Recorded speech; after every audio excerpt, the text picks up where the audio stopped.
I also didn't realise PowerPoint was an option, so no visually distracting multimedia to engage with, I'm afraid. Just 25 minutes of my faltering prose in a quite monotonous voice, with no breaks and no questions and no refreshing your drinks. On occasion, a Perry Banquet. I don't know whether they've had them in France or Austria, they might have done them in Normandy or Montreal. I don't know whether there's been a Perry Banquet held here in Herefordshire or the three counties more broadly before, but whether or not that happens, this is an incredible thing. It's a really rare and special thing. So thank you so much, first of all, to everyone who's been part of bringing this amazing banquet together. Everyone who's cooked and served incredible food we've eaten, been involved in making the Perrys we've drunk, and of course the Applefest or Perrymakers organisers for being brave enough to theme so much of the festival, and then this grand banquet around Perry. It's a real huge honour to be invited to speak at it. So for those of you who haven't met me, my name's Adam. I'm sort of a multi-purpose drinks writer, and kind of the Swiss Army knife scrawling about booze. And I've written about cider in Perry for a little over 5 years now. But I guess the main reason I'm here tonight, I'll get the shameless plug out of the way straight away. So it's done, forget about it. Is, as Paul says, I've just written a book called Perry, a Drinker's Guide, which, as far as I know, is the first consumer-focused book about Perry, and to be published next year. And my publisher, Camera Books, as Paul said, been doing a Kickstarter kind of pre-sales thing for October. So if you've enjoyed the Perrys tonight and want to learn a little bit more about them, you can really use the sales. Anyway, enough of that. No more plugs, I promise. I'm aware that speakers at events like these tend to be quite often advocates or communicators like me rather than necessarily Perrymakers themselves, although I know I've spoke last year. Obviously it's the makers and the growers and the orchardists who are ultimately responsible for Perry and for this banquet coming together. There's a quote in the Oxford Companion to Wine that I really like. It says that wine writers are inherently parasitical, something like that. and that's true, and it's true of cider and Perry writers as well. Perrymakers who are the hosts, who are just feeding away off the back and glad that they're providing something to write about. So I want to take a moment before really launching into the speech to thank the Perrymakers of Herefordshire, whose work we're really here to celebrate. And of course, as Paul said, an especially big thank you to James, Susanna and Lawrence at Pomona, Tom and Garrett at Oliver's, Albert and Mike and John and Becky and Bob and Martin and everyone else at Roxon White, Paul and his team at Newton Court, who provided the Perrys we've drunk at the banquet today, as well as Taylor and the team at the Wharton Project, Robinsons and the Warwickshire interlopers from I won't get you to do a show of hands to vote in favour, don't worry. But yeah, so I want to thank Herefordshire's Perrymakers, absolutely. But more than that, I just really want to say on the record, and with my hand on my heart in front of everyone gathered here at this banquet, that Perrymakers are, without a doubt, some of the most irretrievably idiotic people that I've ever met. Being absolutely serious here, I'm not being funny. Okay, Perrymakers. You've been standing outside in the sunshine for too long. I mean, that's good going in Hereford. There's just no rational part of the human brain in which perrymaking is an even borderline sensible occupation. A serious person wouldn't countenance it. He's probably giving weak tea and asking how your life choices. So, first of all, the barley pear, that's the first named variety really in the UK that we ever come across. So it's about 370 years ago, give or take. And at the time, the description from John Beale, who's kind of father of British pomology and who was therefore plainly an idiot himself, his quote was that our hungry swine will not bite into these pears. So what sensible person sees a pig spit out or refuse to eat these horrible, inedible, painfully astringent fruits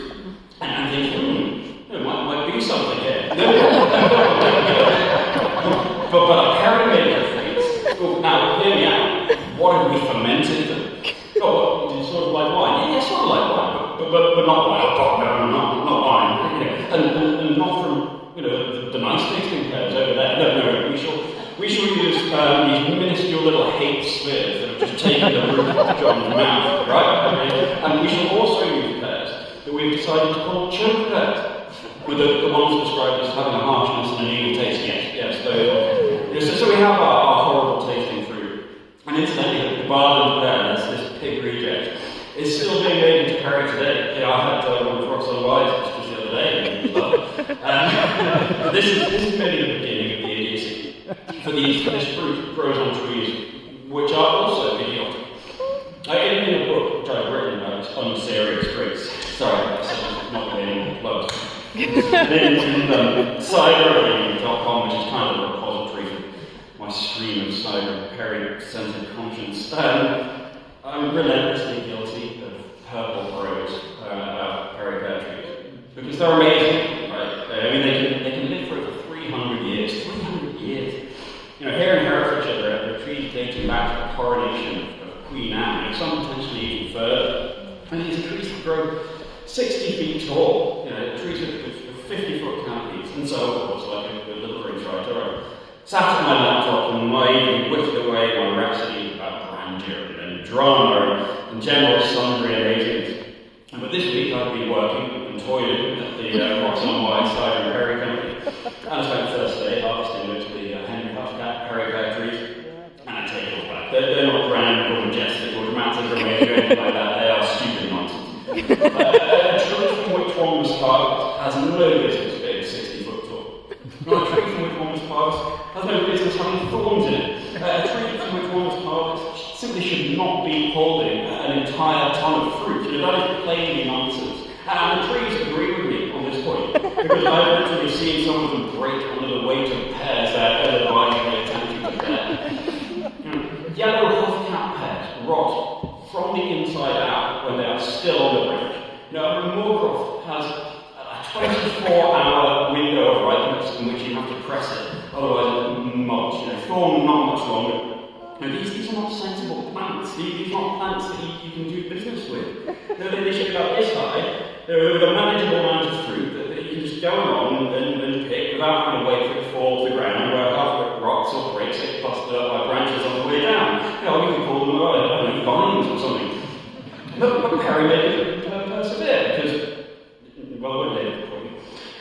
They take inedible fruit from these over-the-top pantomime trees and they go and press it. Oh, look, their presses is all gummed up in about 2 minutes. Oh, look, their pears have blunted so much that it turned your hydro presses with dirty protest. Oh, look, you've been able to do about a quarter of the amount of Perry today that you could have done cider because you've been undone the press the whole way through. Oh, look, these pears are completely rock hard. Oh, look, it turns to mush. And the pear juice is so fragile that it's under heavy threat from just about every bacteria you can possibly imagine. And they contain citric acid, so you can do everything right, but they still follow their metabolic chain, malolactic fermentation happens, and oh look, it's turned to vinegar. And then the ludicrous tannic makeup, this absurd fruit, throws sediment that looks like extraterrestrial sweetbreads. And if you decide, alright, we'll disgorge it and get rid of these alien grains, they'll just reform again in the bottle anyway. And then you can take one perfectly clear Perry and another perfectly clear Perry and blend them together and you get milk. And then to top it all off, pears are full of an unfermentable sugar called sorbitol, which on top of everything else, is a laxative, which has given Perry a extremely dodgy reputation. Although you're all sitting here thinking, God, I've drunk a lot of Perry today. It's a grossly overrated reputation. All the days walking through, you're absolutely fine. But anyway, you're alright being in trouble a lot. Anyway, so you do all that. You go through heartache and ground teeth and challenges beyond any drink I've ever come across, and between ourselves I've come across most of them. And you make a Perry, and it turns out barely anyone's ever heard of Perry anyway, and the people who don't assume you just made baby sham are asking, is that like pear cider? And read. There's only one justification for all this obvious nonsense. And I've never heard it better expressed than by Tom Oliver when I interviewed him a few years ago. It's one of my favourite quotes about Perry. I use it in the book, I use it at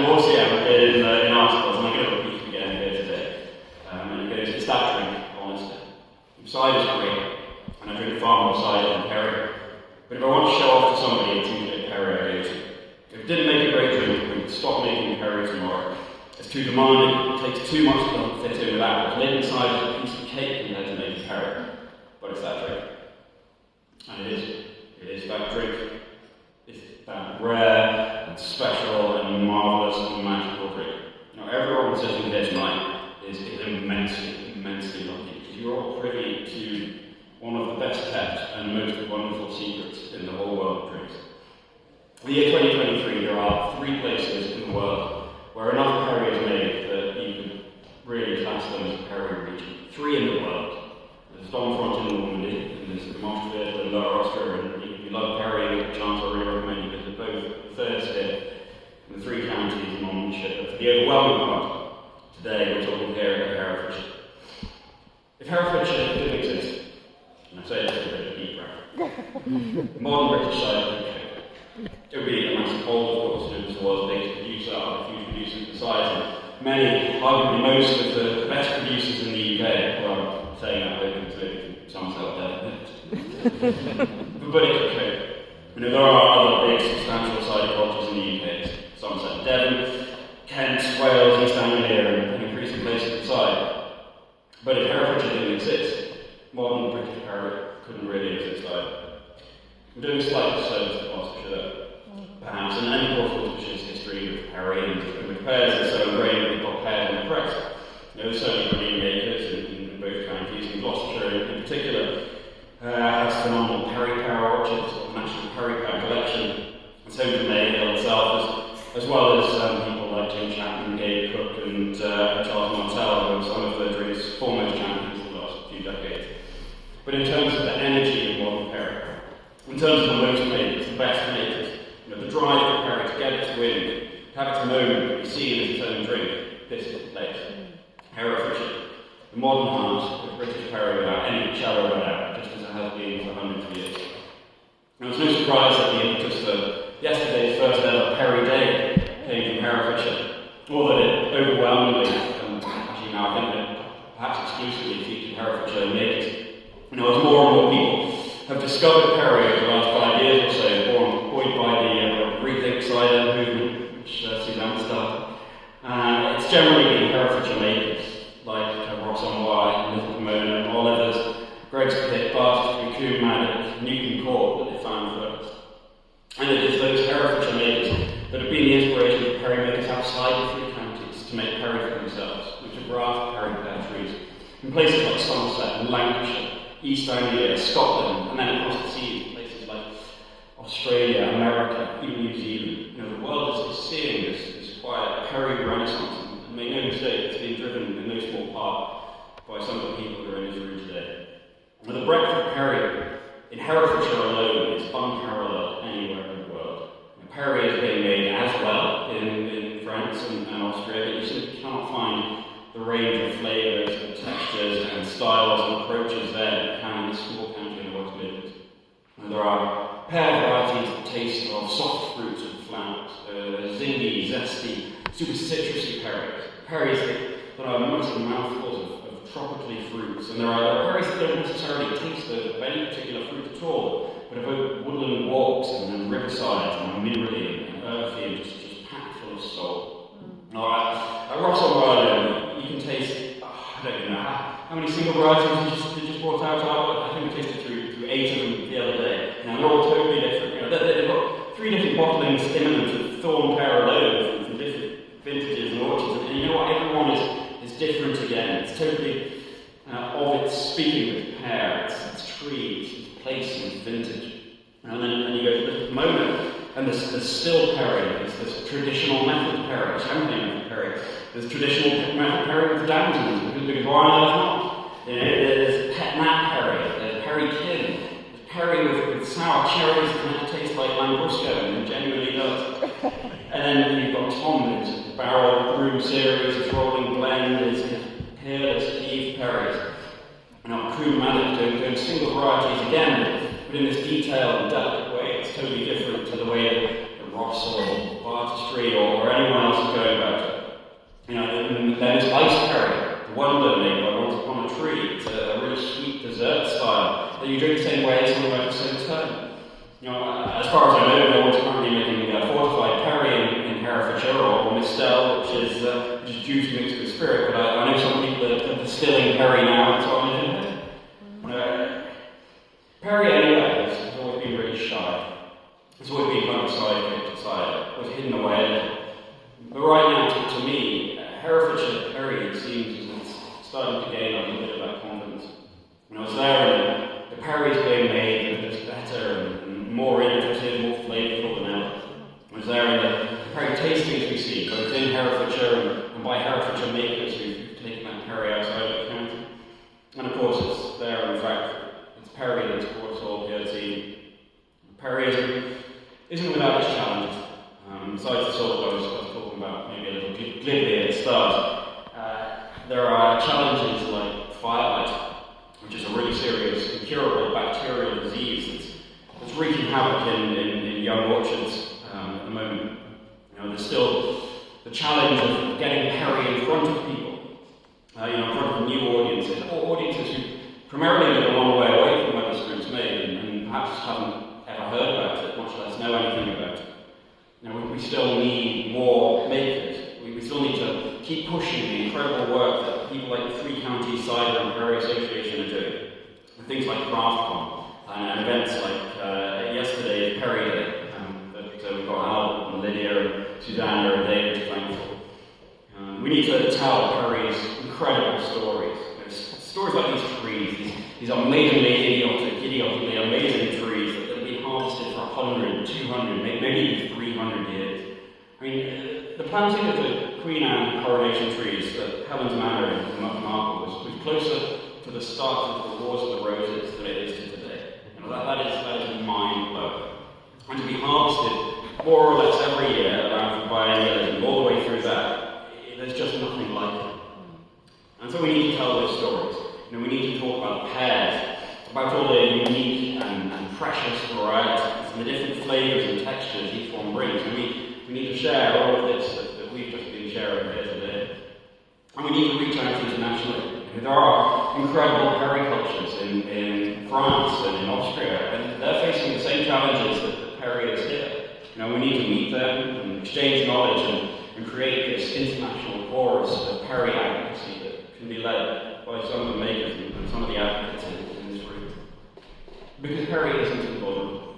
It is possible for Perry culture to just completely disappear.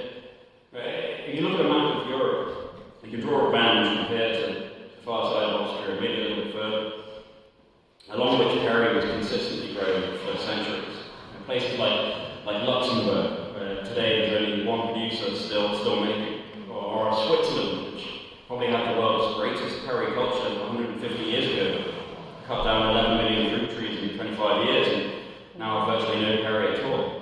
Or southern Germany, where it was a central part of rural culture, just as it was here, and in France, and in Austria, and in so many places besides, where it's just drifted away now, always completely from existence.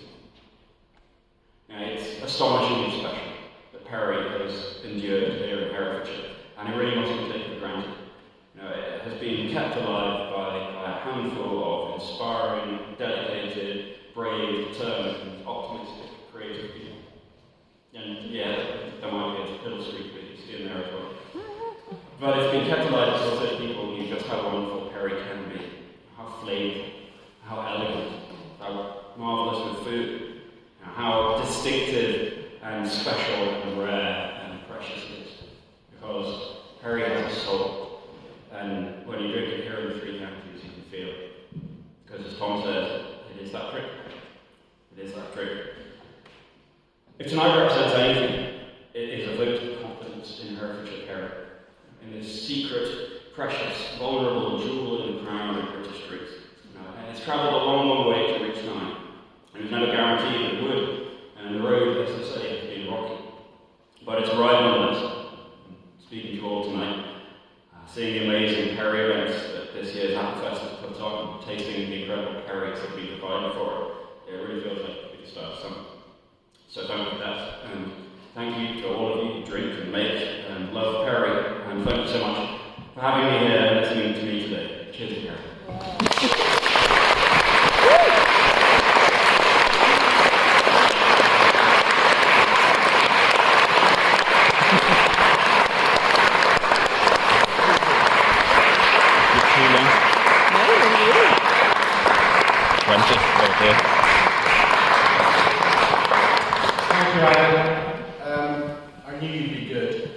not that good.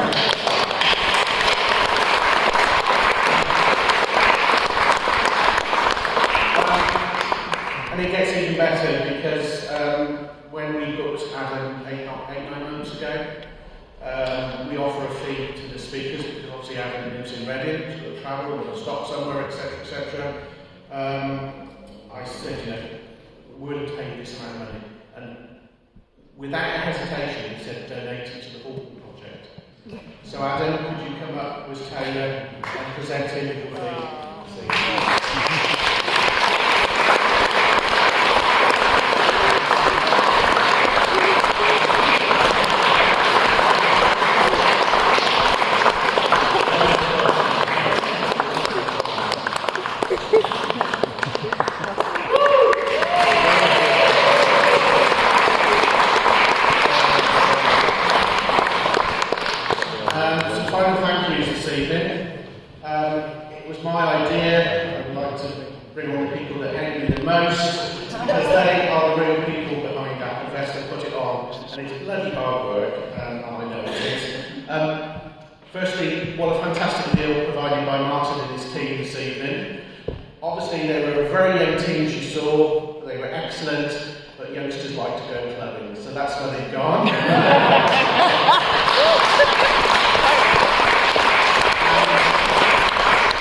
with the Herefordshire for providing the map. Hannah for getting in contact with Barry in Germany, etc. So do take a look before we go this evening. Hope you've had a great time. There's plenty of silence still left. I believe Susanna wants to say something, so I'm a bit concerned.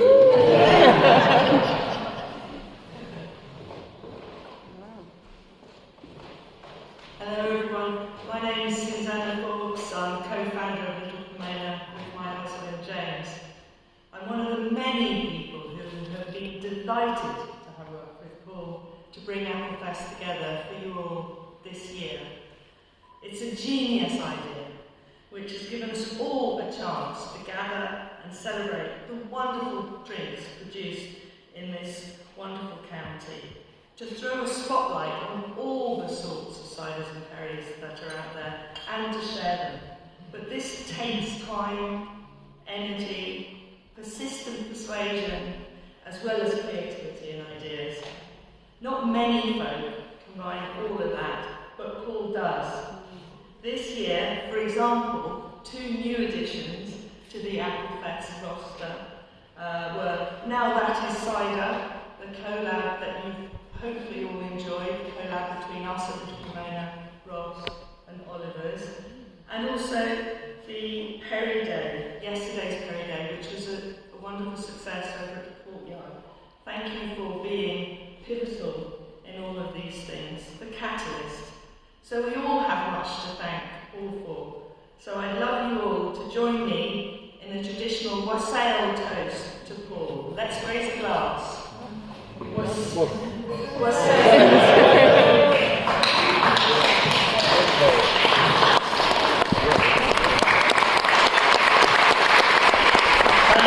Big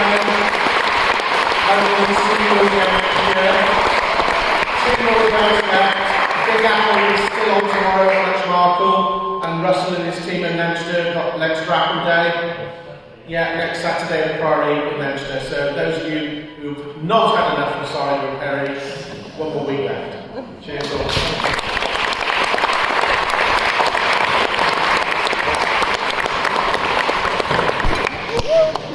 Oh, sorry. I just saw gigantic brackets Imperial Stout and I had to investigate. Mate, you were fantastic. Oh, thanks. It was really, really good. So good, congrats. Really brilliant.